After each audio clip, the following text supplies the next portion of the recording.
नमस्कार बच्चों, कैसे हैं आप सब। मैं उम्मीद कर रही हूँ कि आप अपने अपने घरों में स्वस्थ हैं, सुरक्षित हैं। देखिए बच्चों, हम कर रहे हैं हमारा ग्रामेटिकल पोर्शन डिस्कस। हमने धातु रूप, शब्द रूप और संख्या ज्ञान तीनों डिस्कस कर लिए हैं। इसके बाद हमारी बारी आती है सूक्तियाँ डिस्कस करने की। सूक्तियाँ क्या होती है बच्चों? देखो, सूक्तियाँ को हम संधि विच्छेद करें तो सु प्लस उक्ति। सु का मतलब होता है अच्छी और उक्ति का मतलब होता है कही गई बातें, यानी ऐसी बातें जो बहुत अच्छी होती हैं, यानी जो आपको मोटिवेट करती हैं, जो बातें आपको कुछ सिखाती हैं, जिन बातों से आप इंस्पिरेशन लेते हैं, हम जिन बातों से कुछ सीखते हैं, वो सब क्या होती हैं? सूक्तियाँ। तो देखिए, आप सूक्तियाँ डिस्कस कर रहे हैं बच्चों। तो देखिए, पहली सूक्ति क्या होती है? एकम सद विप्रा बहुधा वदन्ति, अर्थात ईश्वर कहता है, जो हम कहते हैं लोग वो कहते हैं, सद का अर्थ होता है बच्चों सत्य। सत्य अर्थात सच। एकम सत, सत्य क्या होता है? सिर्फ एक होता है। लेकिन विप्रा यानी जो विद्वान व्यक्ति होते हैं, बहुधा वदन्ति, उसे बहुत प्रकार से कहते हैं। आपको एक बात याद रखनी चाहिए हमेशा, इस सूक्ति का अर्थ तो यह है कि सत्य एक है, लेकिन विद्वान उसे अपने अपने प्रकार यानी अपने अपने अनुसार कहते हैं। लेकिन आप हमेशा इस बात को याद रखिए कि सत्य वो होता है जो अपरिवर्तित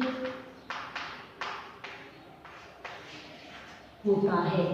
अर्थात सच वो है जो कभी भी किसी भी परिस्थिति में परिवर्तित नहीं होता। यदि आप किसी से सच कहते हैं तो वही सच आप दूसरे व्यक्ति से भी कहेंगे, तीसरे से भी वही कहेंगे और अगले से भी वही कहेंगे। यानी आप यदि किसी बात को सच कह रहे हैं, बिल्कुल सच, तो आप सभी से एक ही बात कहेंगे, अलग अलग नहीं कहेंगे। लेकिन यदि आप किसी से झूठ बोल रहे हैं तो वो झूठ व्यक्ति की स्थिति को देखते हुए थोड़ा बहुत क्या होता है? परिवर्तित होता है। अर्थात हम इंसान सामने वाले को देखकर हमारी बातों में मॉडिफिकेशन कर लेते हैं, हमारी बातों में थोड़ा बहुत परिवर्तन कर लेते हैं। क्यों कर लेते हैं? क्योंकि हम झूठ बोल रहे हैं। इंसान की स्थिति को देखते हुए अपनी बातों को हम क्या कर लेते हैं? मॉडिफाई कर लेते हैं। लेकिन सच क्या होता है? सच अपरिवर्तित होता है। सच सिर्फ एक होता है, हमने जन्म लिया है और हम मरेंगे। दोनों क्या बातें हैं? एकदम सत्य हैं। हमने जन्म लिया और हम मरेंगे, ये सत्य है, ये कभी झुठला नहीं सकता। लेकिन हम ये करेंगे, हम IAS बनेंगे, हम डॉक्टर बनेंगे, किसके पास गारंटी है इस बात की कि इतना हम जिएंगे या एक्चुअल में इतना हम करेंगे? किसी के पास कोई गारंटी नहीं है किसी भी चीज़ की। क्यों नहीं है? क्योंकि ये सब चीज़ें हमने अपने आप बनाई हैं। लेकिन हमने जन्म लिया, हमारी मृत्यु होगी, ये दोनों बातें क्या है? एकदम सत्य हैं, क्योंकि ये दोनों बातें क्या है? अपरिवर्तित हैं। अर्थात सत्य सिर्फ एक होता है, विद्वान उसे अपने अनुसार परिवर्तित करते रहते हैं, अपने अनुसार कहते हैं कि सच ये है, सच वो है। लेकिन सच क्या है? जो भी चीज, जो भी स्थिति अपरिवर्तित है, जो कभी भी अपनी स्थिति में परिवर्तन नहीं लाती, वो क्या है? सत्य है। अर्थात इस सूक्ति का अर्थ हुआ सत्य एक है, लेकिन विद्वान उसे बहुत प्रकार से कहते हैं। समझ आया? अगला देखिए बच्चों, किम किम न साधयति कल्पलते विद्या। कल्पलते विद्या क्या होती है? पहले ये देखिए, कल्पलता क्या होती है? कल्पलता एक ऐसी लता, लता अर्थात बेल, एक ऐसी बेल जो कल्प यानी इच्छाओं की पूर्ति करती है। एक ऐसी बेल जो हमारी हर इच्छा की पूर्ति करती है। वैसी बेल कौन सी है? ये विद्या। विद्या अर्थात ज्ञान। ये जो हमारा ज्ञान है ना बच्चों, ये क्या है? हमारे लिए एक कल्पलता के समान है, हमारी हर इच्छा की पूर्ति करता है। यदि हमारे पास ज्ञान है तो हम किसी भी स्थिति से बाहर निकलने में क्या है? सक्षम हैं। हम किसी भी स्थिति का सामना कर सकते हैं, हम किसी भी स्थिति से डरते नहीं हैं और हम किसी भी परिस्थिति को अपनी स्थिति के अनुसार ढाल सकते हैं। क्यों? क्योंकि हमारे पास क्या है? ज्ञान है। ज्ञान किस चीज का? विद्या का। तो विद्या क्या हुई? कल्पलता के समान। अब देखिए, किम किम न साधयति, क्या क्या सिद्ध नहीं करती? जो हमारी विद्या है, जो हमारा ज्ञान है, वो क्या क्या सिद्ध नहीं करता? वो सब कुछ सिद्ध करता है। यदि हमारे पास ज्ञान है, यदि हमारे पास पावर है नॉलेज की, यदि हमारे पास ज्ञान की शक्ति है, तो हम किसी भी चीज, किसी भी स्थिति का सामना बिना डरे कर सकते हैं। हमारे पास जो आत्मविश्वास नाम की चीज होती है ना, जिसे हम कॉन्फिडेंस कहते हैं, सेल्फ कॉन्फिडेंस, वो आत्मविश्वास हमें कहाँ से प्राप्त होता है? हमारे ज्ञान से। यदि हमारे पास ज्ञान है किसी भी चीज का, तो उस चीज के लिए हम कहते हैं विषय पारंगत। आप जानते हैं ना, विषयों में पारंगत होते हैं, तो वो किस पारंगत मतलब क्या होता है? पारंगत अर्थात ये नहीं है कि सब कुछ आता है उनको, ऐसा कुछ नहीं है, लेकिन उन्हें जितना भी आता है, जितना भी उन्हें आता है, वो उस चीज के ज्ञान से क्या है? परिपूर्ण है। उन्हें जितनी भी ज्ञान की, जितना ज्ञान उनके पास उस टाइम है, वो उस ज्ञान से उस स्थिति का सामना करने में सक्षम होते हैं। तो इस सूक्ति का अर्थ, जो कल्पलता के समान विद्या होती है, वो क्या क्या सिद्ध नहीं करती, अर्थात कल्पलता के समान विद्या अर्थात इच्छाओं की पूर्ति करने वाली विद्या, इच्छाओं की पूर्ति करने वाला ज्ञान क्या होता है? सब कुछ सिद्ध करने लायक होता है, सब कुछ सिद्ध करने योग्य होता है। अब देखिए अगला, यत्र नार्यस्तु पूज्यन्ते रमन्ते तत्र देवता। ये क्या है? देखिए, पूज्यन्ते दिख रहा है, पूजा होती है, रमन्ते अर्थात निवास करते हैं। पूज्यन्ते अर्थात पूजा होती है, रमन्ते अर्थात निवास करते हैं। यत्र यानी जहां, नार्यस्तु नारियों की अर्थात स्त्रियों की, पूज्यन्ते यानी पूजा होती है, यानी जिस जगह पर स्त्रियों को मान सम्मान मिलता है, जहां पर स्त्रियों को सदैव किसकी दृष्टि से देखा जाता है? किसकी दृष्टि से? एक इज्जत की दृष्टि से, एक सम्मान की दृष्टि से। जब हम नारियों का सम्मान करते हैं, जिस भी स्थान पर नारियों का सम्मान होता है, उस स्थान पर देवता अर्थात ईश्वर, रमन्ते अर्थात निवास करते हैं, वहां पर ईश्वर निवास करता है। अर्थात आज की जो जनरेशन है, उसको आप देखिए, हम सब बराबर हैं, मेल फीमेल सब बराबर हैं, लेकिन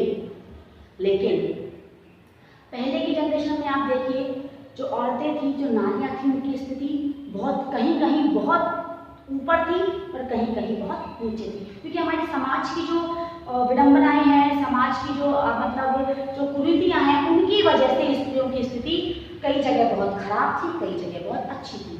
लेकिन हमेशा याद रखें कि जहाँ पर स्थिति यानी जहाँ पर नारियों की स्थिति हमेशा ऊपर है, वहाँ पर देवता निवास करते हैं। क्योंकि नारी क्या है? नारी क्या है? एक शक्ति का स्वरूप है। नारी क्या है? शक्ति का स्वरूप है। उसके अंदर हर प्रकार की शक्ति है। वो माँ भी है, वो बहन भी है, वो भाभी भी है, वो पत्नी भी है, वो हर रिश्ते में अपने आप को ढालती है। मैं नहीं कहती पुरुष नहीं डालता, पुरुष भी डालता है, लेकिन नारी के अंदर दया, ममता, करुणा, ये जो बहुत स्पेसिफिक चीजें हैं ना, वो सिर्फ आपको नारियों के अंदर ही मिल सकती हैं। इसलिए देवता भी क्या करते हैं? नारियों की पूजा करते हैं। तो इसलिए जहाँ पर स्त्रियों का सम्मान होता है, स्त्रियों की पूजा होती है, वहाँ पर कौन निवास करता है? देवता। समझ में आया आपको? पहली सूक्ति, दूसरी और तीसरी। अब करते हैं हम सूक्ति नंबर 4। आलस्यम ही मनुष्याणाम शरीरस्थो महारिपु। आलस्य ही, आलस्य क्या होता है? आलस्य मनुष्याणाम, मनुष्यों के शरीर में स्थो अर्थात स्थित रहने वाला महान रिपु, सबसे बड़ा शत्रु है। हम कहते हैं ना कि हमने अलार्म लगाया सुबह उठने का, ठीक है बच्चों, सुबह 4 बजे का अलार्म लगाया और नींदों में ही उस अलार्म को बंद कर दिया। ऑलमोस्ट 90% लोग यही करते हैं, अलार्म लगाते हैं और अलार्म को बंद करके वापस सो जाते हैं। क्यों सो गए? जबकि रात को तो बड़ी बड़ी प्लानिंग की थी, ये करेंगे, वो करेंगे, ऐसे पढ़ेंगे, वैसे पढ़ेंगे, इस काम को पहले कंप्लीट करेंगे, उस काम को पहले। क्यों? सुबह क्या हुआ? सुबह हमारे अंदर क्या आ गया? ये आलस्य। क्यों आया ये आलस्य? क्योंकि ऑलरेडी हमारे शरीर में स्थित रहता है, ये हमारे शरीर में रहता है ये ऑलरेडी। लेकिन जब हम इस आलस्य से जीत जाते हैं ना, तब वो हमारा क्या बन जाता है? दोस्त। लेकिन जब वो हम इससे हारते हैं ना, इसकी बातों में आते हैं, इसके बहकावे में आते हैं, तब ये हमारा क्या बन जाता है? सबसे बड़ा शत्रु। क्या बनता है? सबसे बड़ा शत्रु। इसलिए हमेशा याद रखें, आलस्य को जीते, आलस्य से हारे नहीं। आलस्य हमारे शरीर में स्थित रहने वाला सबसे बड़ा क्या है, शत्रु है। आलस्य ही मतलब आलस्य ही है। मनुष्यों के शरीर में स्थित रहने वाला महान शत्रु, सबसे बड़ा शत्रु है ये। किसी काम को टाइम पर करने नहीं देता है। हम कहते हैं ना ये काम कर लेंगे, वो काम कर लेंगे, कौन करने नहीं देता है? हमारे शरीर में स्थित रहने वाला, हमारे शरीर में ऑलरेडी है, इसने डाला नहीं है, ऑलरेडी है सबके शरीर में, वो है आलस्य। इसलिए इससे हमें क्या करना है, इस पर हमें विजय प्राप्त करनी है। और जब हम आलस्य पर विजय प्राप्त कर लेते हैं बच्चों, तो हम हर परिस्थिति का सामना कर सकते हैं और हर चीज से जीत सकते हैं।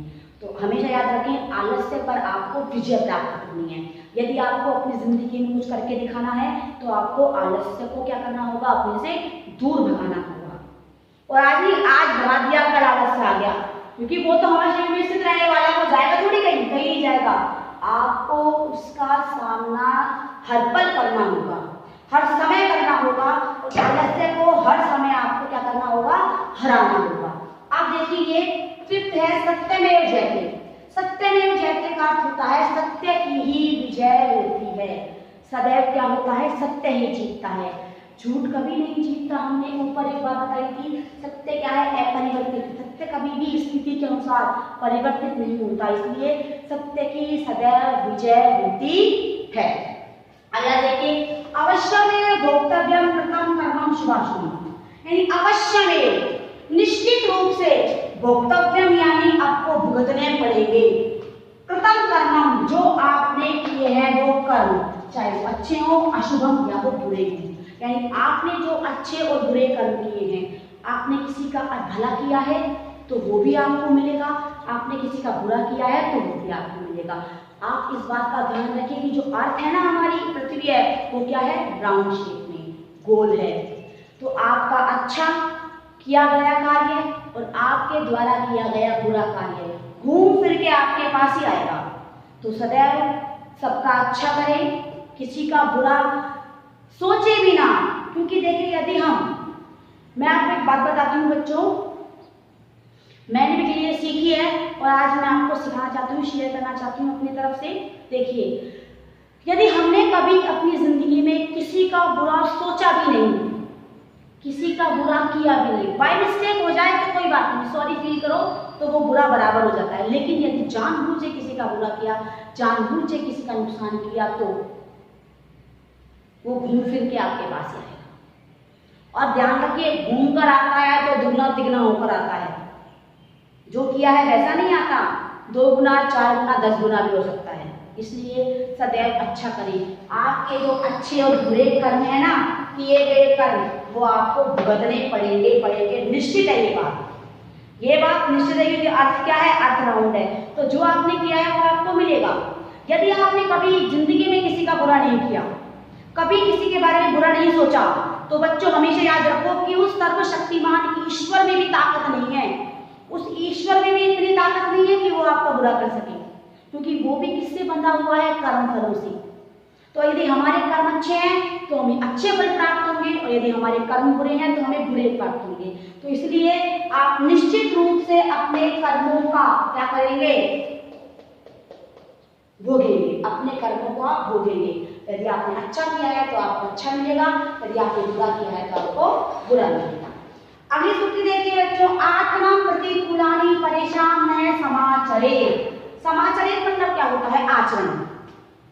यानी आत्मना प्रति, जो हम अपने आप के लिए चाहते हैं, प्रतिकूलानि परेशान, वैसा ही नियम हमें दूसरों के लिए करना चाहिए। हम चाहते हैं कि हम अच्छे बने रहें, लोग हमसे अच्छा व्यवहार करें, तो उस अच्छे व्यवहार के लिए बच्चों से याद रखो कि आपको भी सामने वाले के साथ अच्छा व्यवहार ही करना पड़ेगा। यदि आप चाहते हैं कि आपके साथ कोई अच्छा व्यवहार करे, तो पहले आपको अच्छा व्यवहार करना पड़ेगा किसी के भी साथ। और यदि आप चाहते हैं कि मैं यहाँ तो अच्छा हो और मैं बुरा करता रहूं, इट कैन नॉट पॉसिबल, ये बिल्कुल भी पॉसिबल नहीं है। अभी इससे ऊपर की सूक्ति में हमने पढ़ा है कि हर व्यक्ति को अपने अच्छे और बुरे कर्मों का फल निश्चित रूप से प्राप्त होता है। तो इसका अर्थ ये हुआ कि आपको क्या, जो व्यवहार अपने लिए चाहिए वही व्यवहार आप दूसरों के साथ करें। यानी यदि आप चाहते हैं कि सामने वाला आपसे अच्छा व्यवहार करे, तो आप भी सामने वालों के साथ कैसा करें, व्यवहार करें, अच्छा व्यवहार। यदि आप उनके साथ बुरा व्यवहार करेंगे तो आपके साथ भी क्या होगा, बुरा व्यवहार ही होगा। अच्छे के साथ अच्छा और बुरे के साथ बुरा। Is that clear? ये सभी सूत्रियां मैंने आपको समझा दी हैं, एक बार आप इसको देख लीजिए, समझ लीजिए, उसके बाद आप इसे अपनी कॉपी में नोट डाउन करेंगे। It is your homework. ये सूत्रियां आपको याद भी होनी चाहिए और इनकी जो मीनिंग है, इनका जो अर्थ है, वो सब भी आपको पता होना चाहिए। Thank you and have a nice day.